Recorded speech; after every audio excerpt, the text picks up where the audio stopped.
Saya diundang sama Bu Citra untuk yang speaker hari ini. Terima kasih untuk undangannya. Saya Christian Hadirawan. Saya dari MRT Stars SW11.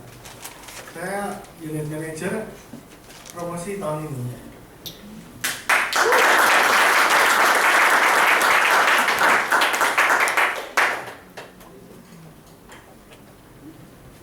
My success story in Prudential.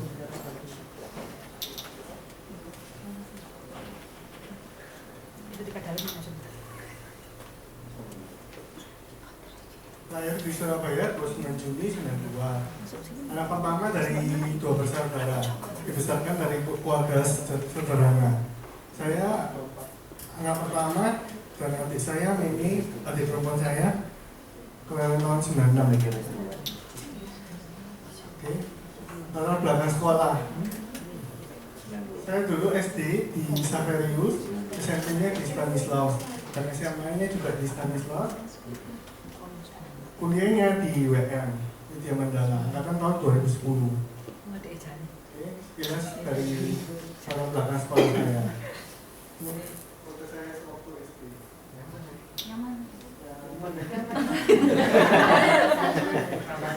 Yang deketi Citra itu sebenarnya.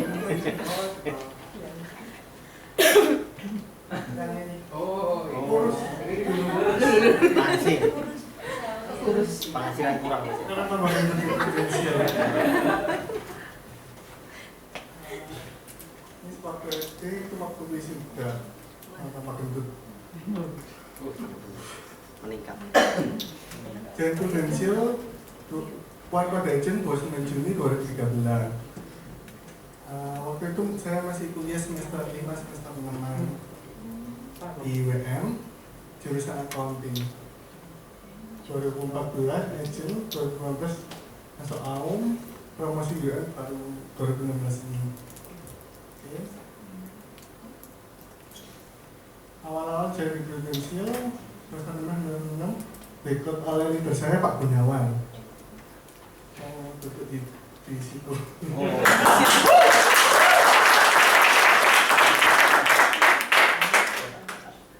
Waktu itu awal-awal join saya bingung siapa yang harus diprospek. Aku juga nggak pintar ngomong, karena kan masih kuliah waktu itu, masih belum ada pengalaman kerja.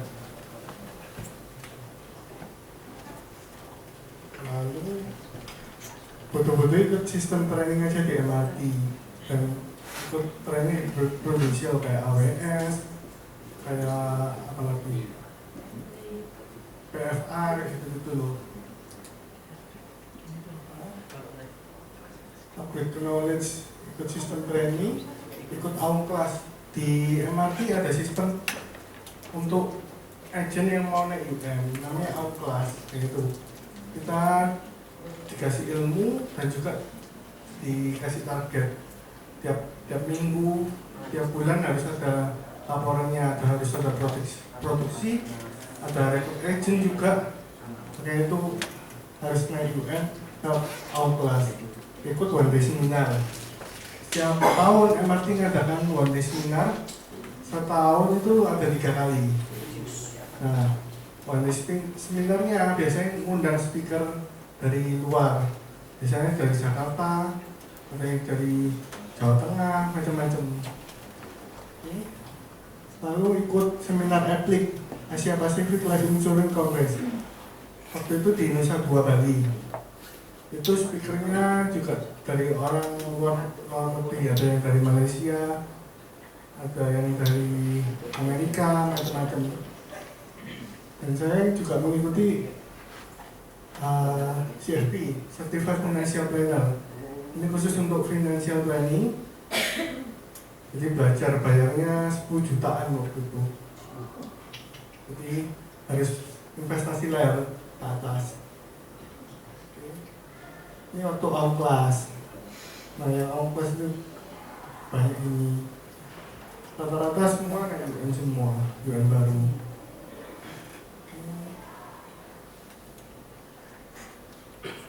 Klik. Nah ini sertifikat CFP-nya.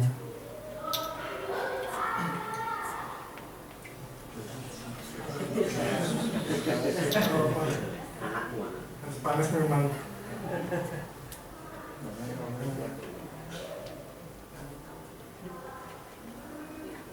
Ini waktu ikut MNLC, MRT National Leader Conference. Ini para leader-leader yang baru promosi juga bisa ikut di Bali, khusus acara leader nih.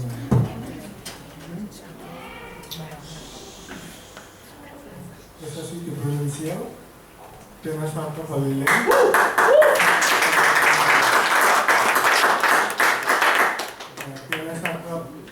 Halilintar berangkat sama Pak Antoni sama Pak Franky waktu itu.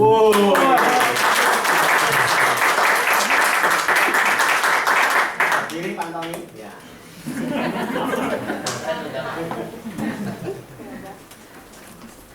Waktu dengan Startup sebelah kiri ada Startup London sebelah kanan. Ini foto sama Pak Ray.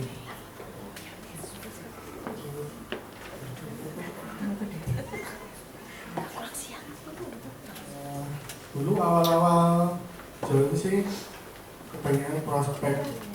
Aku sih sendirinya kurang bisa rekrut memang. Ya rekrut biasanya teman-teman kuliah, teman-teman yang kenal gitu saya rekrut. Dulu awal-awal join sama Pak Gunawan disuruh rekrut juga, terus disuruh selling juga. Selling waktu itu ya lumayan sih. Prospek warga yang ngambil baru satu memang waktu itu awal-awal join. Lalu waktu itu join tahun 2013 Juli itu masih agent baru, jadi nggak ngerti apa-apa.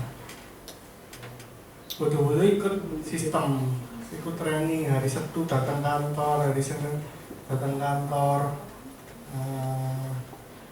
Terus waktu itu masih bingung prospek apa, coba saudara akhirnya pelan-pelan closing satu di joint visit waktu itu sama Pak Gunawan. Lalu awal-awal juga rekrut teman kuliah, banyak waktu itu rekrut teman kuliah rata-rata memandang di insurans ini jelek.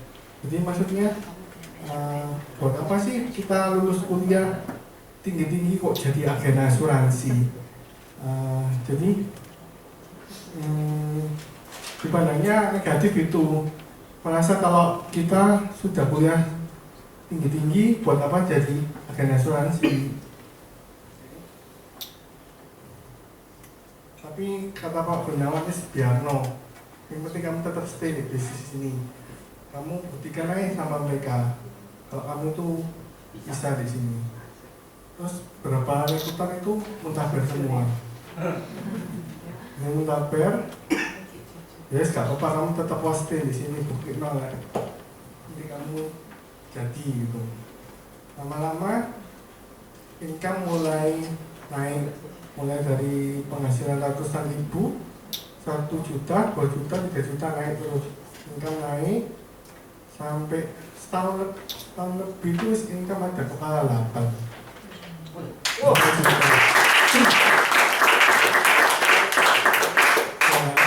Mau orang dapat komisi segitu. Nah, setahun lebih lah, mungkin ada kepala 10 naik terus income. Terus saya dapat rewardnya di Provinsial ini juga luar biasa. Nginep pun di hotel bintang 5, makanannya all you can eat. Saya kalau di Provinsial ini aku sukanya makan. Jadi makan itu sama Pak Antoni, makananku 3 kali mereka.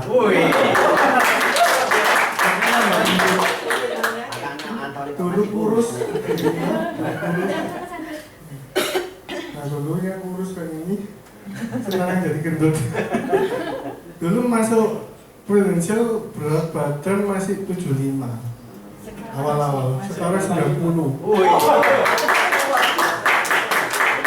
Pulang startup kemarin sebelum startup 87, pulang startup 91. Ini gila-gilaan lah. Iya, kira-kira. luar biasa kalau startup Prudential memang. Kemarin juga pergi kantor pusat yang di London. Ini waktu UN promotion sama Pak Ken. Nah ini berkunjung ke kantor Prudential di London. Ini kantornya. Yang di UK. Prudential Holborn Barnes namanya. Nah kayak ini.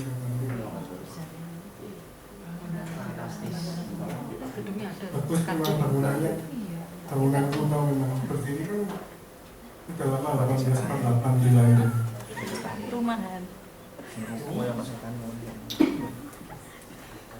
Nah, Prudential juga membayarkan klaim pas waktu Titanic tenggelam itu loh, Titanic disaster. Nah itu plakatnya itu ada. Ini plakatnya. Membayar 292% sebesar 12.834 pound sterling. Pada waktu itu klaimnya juga besar.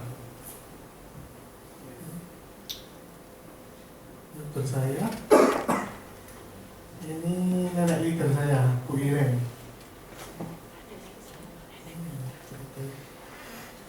Ini Pak Martinus, founder MRT juga kakek buyut leader.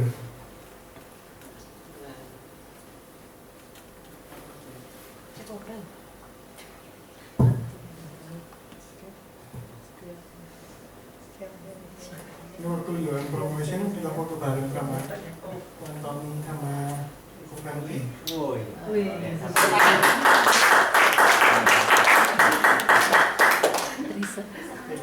Ini foto sama RM waktu di London.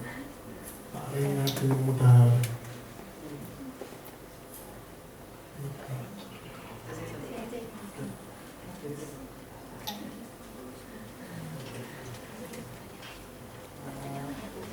Motivation of Disney. Agent yang sukses adalah agent yang sial menghabiskan jatah sialnya secepat mungkin. Mereka menganggap dirinya bukan agent yang beruntung, sehingga dia mesti rajin dan melalui banyak kesialan dulu sebelum episode kesuksesan itu datang. Mereka tidak takut dengan penolakan sementara yang memang selalu menjadi prolog sebuah kisah sukses. Mari menghabiskan segera jatah sial kita secepat mungkin dengan memperbanyak aktivitas skill dan knowledge yang menantang munculnya kesuksesan tersebut. Ini motivation of this day dari saya.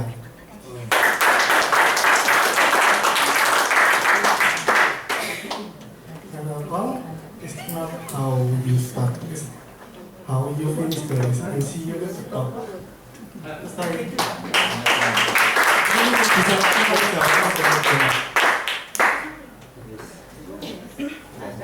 nah ini first time saya speaker. Oh iya.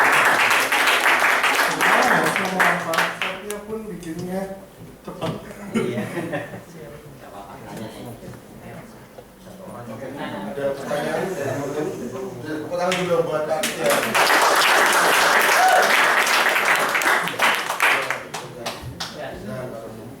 Tanya Bu, itu kan Anda mendapatkan head start club ya, terus marketnya juga tidak ada, itu hasil kan vaksin atau gimana ya? Kebanyakan kan vaksin ya? Ya orang nggak kenal itu yang dapat bigis. Awalnya nggak kenal memang. Awal masuknya gimana Bu? Pada waktu dapatnya itu? Pasca vaksinnya awalnya bagaimana? Awalnya ya aku kan suka jalan-jalan ke mall, pasar ratu, kayak gitu. Ya masuk toko-toko, ngobrol-ngobrol, ya pura-pura jadi pembeli gitu. Nah masuk, pasti kan ditanya ini kerja di mana, terus apa? Masih kuliah apa sudah lulus? Kan kelihatan kayak kalau masih muda loh, ini kerja di mana gitu. Terus saya jawab, loh, aku kerja di Prudential yang itu. Jadi aku nggak mau kuliah lagi. Oh Prudential asuransi ya pas itu. Saya iya Pak, Bu, atau Sub AI biasanya. Terus pasti tanya, loh aku wis punya, pasti dibilang gitu, wis punya kebanyakan nasabah pasti bilang gitu, sudah punya atau oh prudensial plan ini angel, banyak gitu, hak handling objection ya. Ya gak apa-apa, ditanggapi aja dulu, dijawab pelan-pelan. Loh klaimnya angel, dari mananya? Emang punya prudensial? Oh nggak punya loh. Itu katanya saudara saya klaimnya angel katanya. Gampangan mana biasanya banding no, sekuis, manulet atau apa gitu. Ya pelan-pelan tak HO, tak omong loh. Emang waktu beli prudensial itu produknya apa? Nasabahnya pasti nggak tahu. Bayangin kan nasabah nggak lihat isi yang di dalam polis. Bayangin pokoknya aku punya asuransi prudensial, walaupun dibeli UP jiwa toh, ya prudensial dia bilangnya gitu. Terus sih awal-awal aku review polis, kalau dia punya polis asuransi kan oke, aku review tak lihat manfaatnya. Oh kayak gini, habis itu saya kembali ke nasabah, aku review ini loh manfaatnya gini. Kalau dia di asuransi ini A dapat ini sekian, asuransi B dapat ini sekian. Jadi aku review tak jadiin satu halaman, tak ketik yang rapi, tak kasih tunjuk manfaatnya. Terus kalau di asuransi lain dapat ini, aku nawari di prudensial beda. Misalnya kalau dia punya hospital, ya aku nggak nawarin hospital lagi, masuk penyakit kritis gitu. Contoh orang sudah punya hospital, mau nambah penyakit kritis kan kadang orang premi mahal gini, tapi aku kan masih edukasi ke nasabah, kalau sakit kritis itu nggak cukup uang 100-200 juta. Kan selama penyakit orang yang sakit kritis kan nggak mesti masuk rumah sakit. Contoh orang sakit kanker, masuk rumah sakit nggak? Masuk. Paling dikasih, dicek dulu ke dokter, didiagnosa dulu. Kamu ada indikasi apa? Panas, apa muntah-muntah. Kalau nggak ada muntah-muntah ya, paling dikasih obat anti nyeri aja. Terus dulu pulang, rawat jalan. Biasanya kebanyakan pasien kan sekarang kebanyakan rawat jalan, jarang ada sing rawat inap.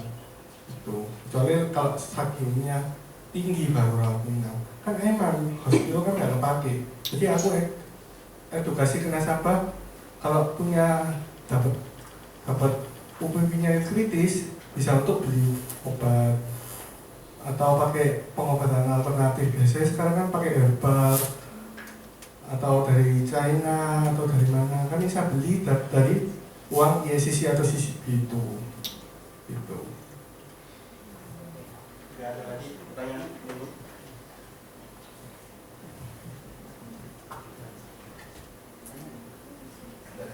Oh, saya tanya. Perjalanannya yang untuk capai Saya sih perjalanan naik UM itu nyantai sih orang, nyantai. Nah kalau rekrutan waktu itu merekrut gak terlalu ngejar waktu itu. Mulai Juni sampai Juni itu rekrutan masih sedikit, mungkin sekitar 4-5 orang, cuma omsetnya kecil-kecil. Tapi untuk pribadi awal tahun sudah memang nutup. Pribadi dapat bikis waktu itu 20 juta per bulan. Nah itu ngebom di Januari, jadi langsung 200 juta EPA itu nutup semua gitu. Nah 200 juta EPA itu juga dapat piala saplat waktu itu pergi ke Holy Land itu. Nah lalu juga seri-seri sedikit lagi mulai rekrut 4 orang, ada sing nggak ngisi lah, ejen-ejenan, tapi nggak apa-apa. Waktu itu rekrut sampai bulan Oktober November itu kaki sih kurang 2 ada 1. Nah itu ngejar mepeti agent untuk closingin pribadi. Bantu agent canvassing juga, pergi Atom, pergi rumah sakit, waktu itu pergi pasar genteng, macam-macam. Jadi nyoba join visit sama agent, bantu agent untuk prospek. Ya November akhir itu sudah beres. Dan untuk semua itu perjalanan untuk naik UM.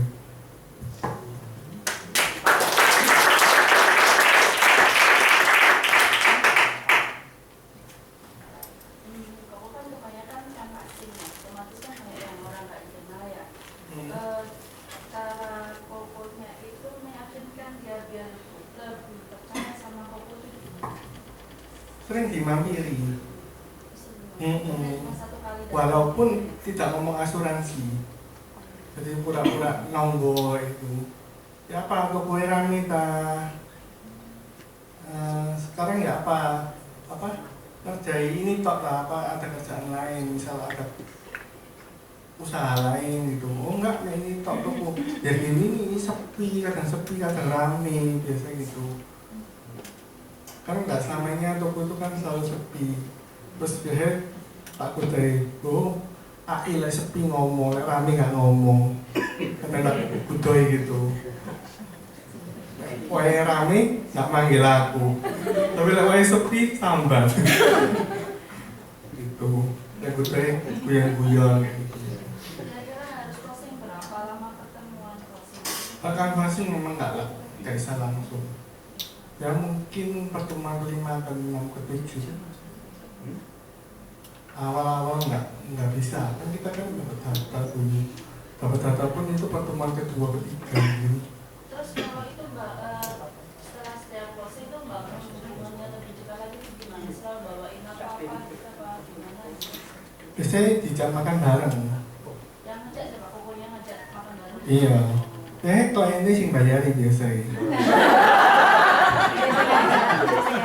Saya nggak pernah bayarin klien. Tiap kali makan selalu dibayarin.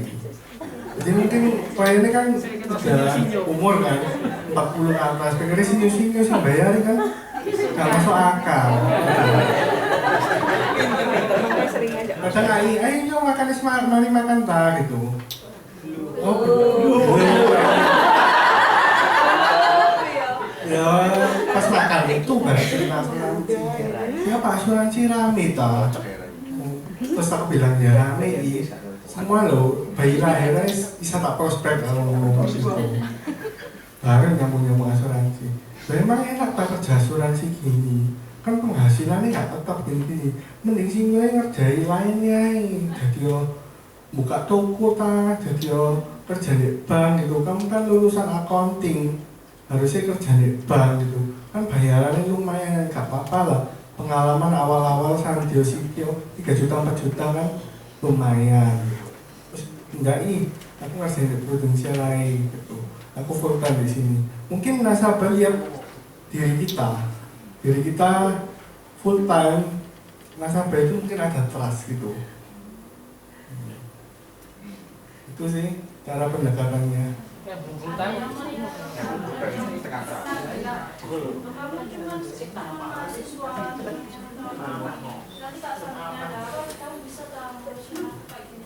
Ada juga beberapa nasabah kayak gitu. Niat kita masih muda gitu. Kadang dibandingin sama agen lain. Dia punya saudara juga agen potensial. Jadi dibandingin loh, mending beli dari saudaraku kan masih lama deh potensial, lebih ngerti. Karena memang dari segi umur lebih tua, lebih dewasa. Mungkin pengetahuannya lebih tapi nggak tentu kok. Kadang dia punya saudara di Indonesia tetap ngambil di saya. Gitu. Mungkin nasabah mungkin lebih keras sama orang lain daripada saudara. Ada juga yang ada lebih trust sama saudara. Jadi beberapa baru ini saya prospek ternyata ambil di saudaranya, ya nggak apa-apa. Anggap aja saya tutupi yang dapat orang lain lah, itu oke. nggak apa-apa, mungkin bukan rezeki, mungkin rezeki di lain waktu gitu.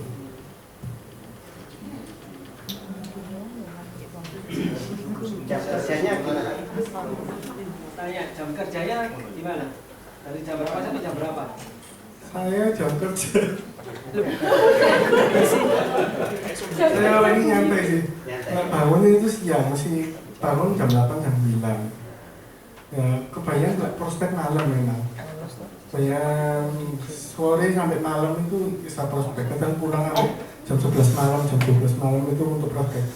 Sampai hujan-hujan pun waktu itu closing 20 juta itu pas hujan ya. 20 juta per bulan, orang yang teken malam itu tak jelasin gini-gini, dek ditanya nombor suami ini lah gini-gini. Dari closing orang yang teken langsung bayar itu. Waktu itu hujan-hujan pulang itu bawa SPSJ yang sudah tanda tanganan. Waktu itu belum main medical, saking semuanya closing wis gak apa-apa, wis dibilangin hujan-hujan sepatu basah wis gak apa-apa. Itu jam kerjanya ya mulai jam 9 sampai malam nggak tentu memang. Itu kan kita kan bukan karyawan yang harus dipatok mulai jam 8 sampai jam 5 gitu. Kita sampai malam memang prospeknya. Gitu. Setiap hari kayak gitu terus ya? Dari jam 8 sampai jam 9 Iya. malam ya? Kadang minggu pun ya saya ketemu orang. Walaupun minggu memang balik dari gereja gitu ya, saya ketemu orang, saya prospek gitu. Kadang ketemu izin bangun tim rekod juga. Gitu. Kalau malam itu kan pastinya di mana? Memang nggak akan asing, orang-orang sini sudah pernah ketemu. Oh, berlap ya? Tak temui lagi, tak jam ngomong, tak jam makan biasa ya makan. Kadang ya, tak jam makan. Makan malam kan orang mulai lapar gitu, biasanya jam 8, jam 7 itu kan lapar loh. Lapar juga, makan, ngobrol-ngobrol asuransi, begitu closing gitu.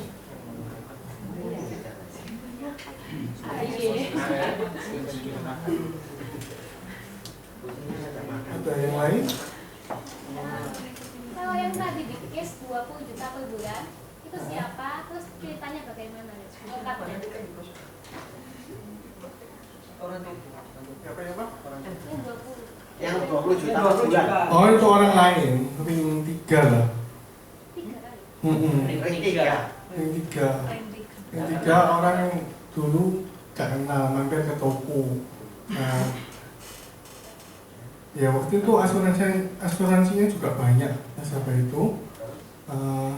Waktu itu saya niat untuk cari cincin waktu itu. Cari cincin di toko emas. Nah, habis itu lihat-lihat orangnya tanya, lo kerjai apa nyu gini. Oh aku nggak prudensial, so AI gitu. Oh asuransi ya, lo AI punya akeh. Tak pikir biasanya orang kan bujui loh. Nasabah itu kebanyakan membujui. Ngomongnya punya akeh tapi tak review ternyata punya titik. Ternyata nasabah ini punya banyak memang. Punya 28 polis. Wih, aku langsung geter. Kaget ya toh. Biasa orang kan bujui, ini sungguhan, warna semua. Ya sih, warna semua ini. Tak pikir pertama di warna itu 8 polis. Terus AI ada, tapi saya di SDB gini-gini.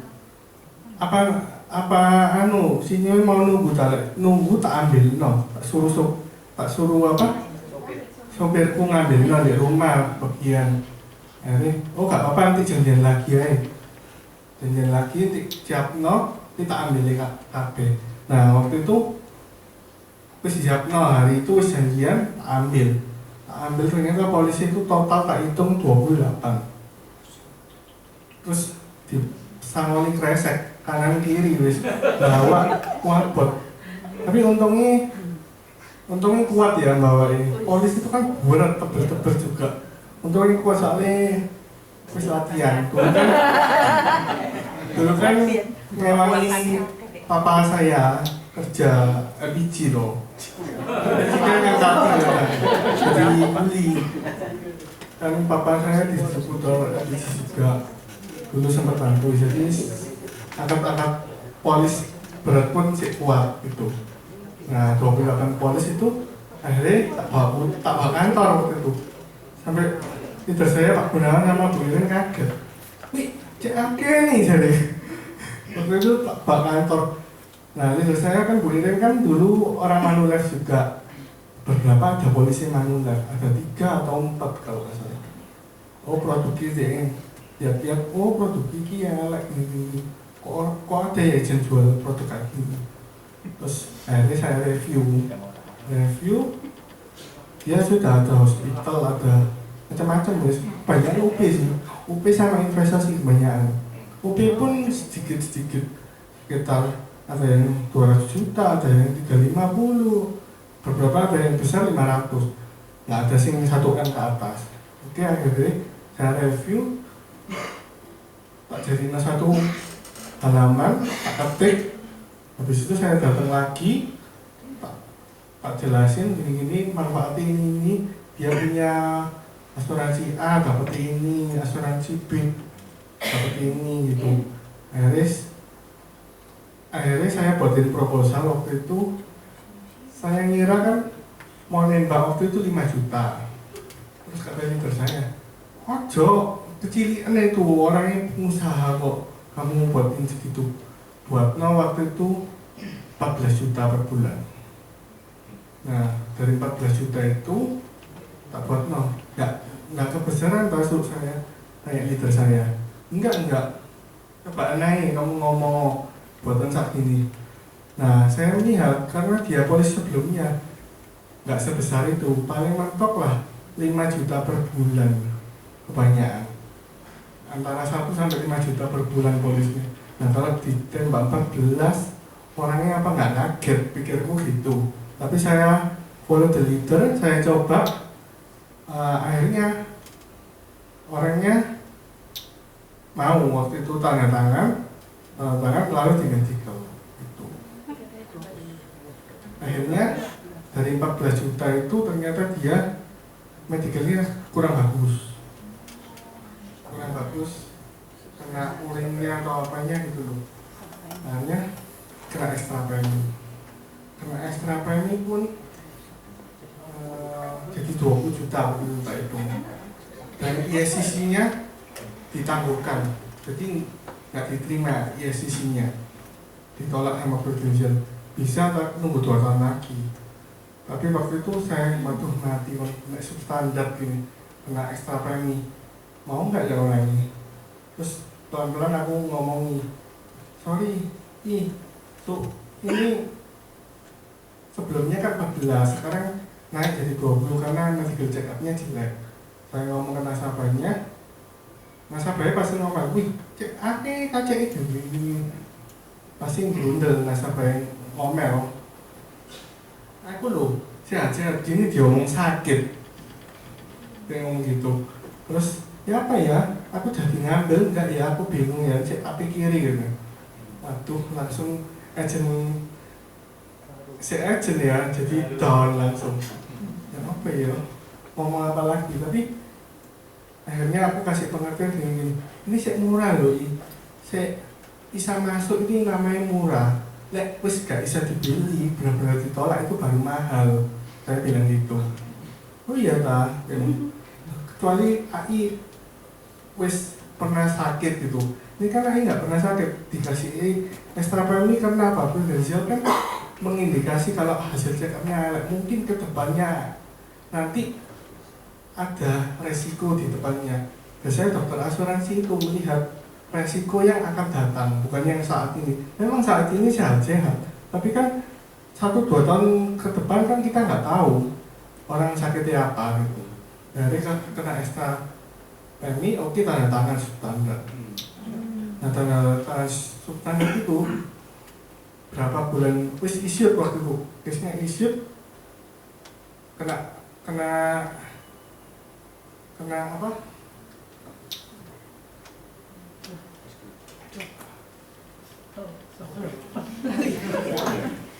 Nah case-nya isu, habis itu dia kena omongannya Dolore. Coba check up di Singapura, di check up katanya dokter Singapura ngomong bersih, katanya nggak ada apa-apa, katanya sehat katanya. Oke, dia hasil labnya Singapura dibawa, terus bilang, nyo, ya apa ini jawaban dokter Singapura bersih gini-gini, nggak ada penyakit apapun, tapi kok Prudential ngasih ekstra premi, ya. Iya nggak terima, kecuali kalau saya sakit, dia ngomong sakit nggak apa-apa. Nah aku ngerti ya, nggak sakit deh, kena ekstra premi gini-gini. Ya apa dipindah, noy. Aku pokoknya minta ISCC deh bilang. ISCC kasih no ya apa caranya pokoknya aku minta ISCC. Umpama pun ISCC, aku bayar 20 juta nggak apa-apa, tapi ISCC kasih ono. Dia bilang gitu. Nah waktu itu ya apa ya, saya konsultasi leader. Ya apa sih kayak gini ceritain, aku ceritain. Dia coba diajukan naik, minta apa medical ulang. Habis itu medical ulang hasilnya tetap jelek, tidak diterima. Terus medical ulang kedua kayak akhirnya diterima. Premi langsung turun balik seperti semula, standarnya hilang. Habis itu standarnya hilang kan API otomatis kan turun. Nah saya kan nggak mau turun, takutnya kena persistensi atau apa gitu.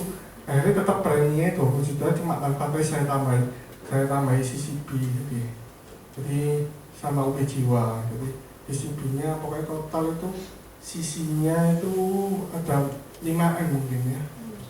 Ya CC-nya 1M, CCP-nya 4M gitu.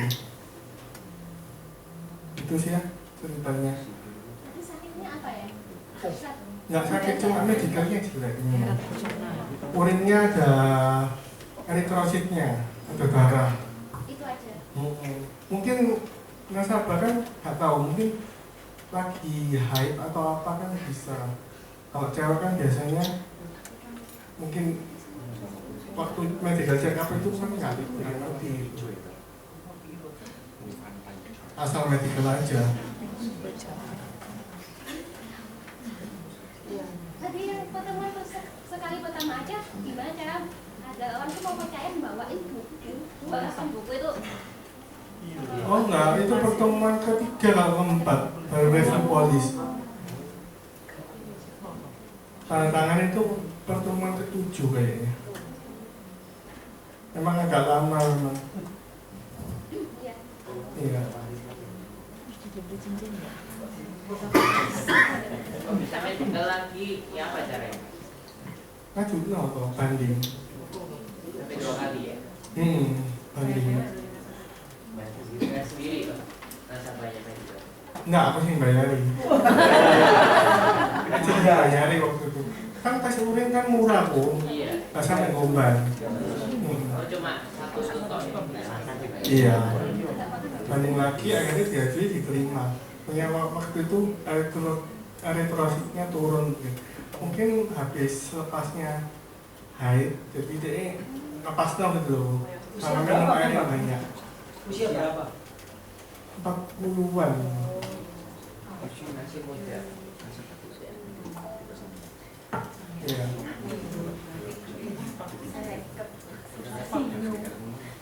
Ada lagi?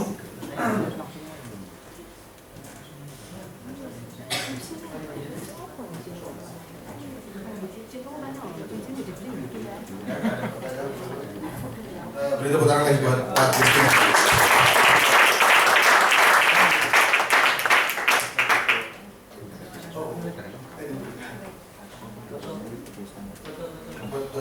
Buat Bapak monitor boleh ini maju dulu buat foto Pak sekian boleh. Pak Kado boleh menyerahkan piagam.